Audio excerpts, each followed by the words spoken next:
Эцэг хүн ямар байх ёстой вэ? За эцэг хүмүүс бол ажил төрөл хийж за амьдрал ахуйхан санхүүг бол зохицуулж байх гол үүрэгтэй ноён нуруу байдаг. За ингэснээр ажил төрөл хийж мөнгө төгрөг олож за ар гэрээ үр хүүхдээ хань ижлээ сайхан амьдруулах гол ажлыг нуруун дээрээ үүрч явдаг гэж би бас бодож явдаг. За ганцхан ажил хийгээд мөнгө олоод байхаас гадна за үр хүүхдээ хэрхэн өсгөж за үр хүүхдээ хэрхэн ирээдүйд том болох ирээдүйд ямар хүн болох вэ гэдэг за энэ үйл дээр энэ ажил дээр бас төвлөрч бас ажиллаж байгаасаа хэмээн миний зүгээс бас боддог юм. Өөрийн бодол өөртөө зөв гэх хичээр өөрийнхөө бодлыг жоох ярьж байна.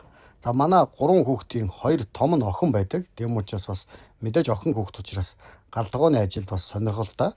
За энэ хоол хийгээд байгаа үйл явцуудыг бас харж за ирээд аава би энийг хий, аава би танд туслая, аава би төмс арилгая, аава би өндөг шарыг, аава би ингээ гэдэл ирээд л хөөх юм хэлцэх гээд байдаг учраас хүүхдүүдийн тэр сонирхлыг нь бас дэмжиж хоол унд хийх энэ ажил дээр нь бас аав нь хамтдаа охтуудтайгаа хоол хийгээд хийлцээд зааж өгөөд зөвлөж өгөөд за тэгээ ингээ цагийг хамт өнгөрөөдөг. За ингэснээр хүүхдүүдтэйгээ улам сайхан дотн болж зам зураа бас хайртаад дуртайгаа бас хэлэх шиг ингээд хүүхдүүдтэйгээ тоглох үедээ тоглоод хоол хийх үедээ хоол хийгээд хичээл номыг хийж өгөх үедээ хичээл номнаас нь хийлцэж зааж өгөөд ингээд хүүхдүүдтэйгээ бас цагийг бас хамтдаа их өнгөрөөдгөө. Ер нь бол хүүхдүүдтэй цаг завыг их гаргадаг гэсэн үг.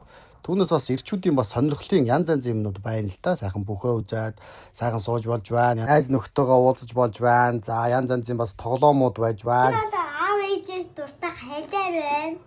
Ингээс хийж өгнө. Одоо ирчиж байна. Ирчиж байна. Жижигхэн сонгон шиг байгаад байгаа тийм ээ.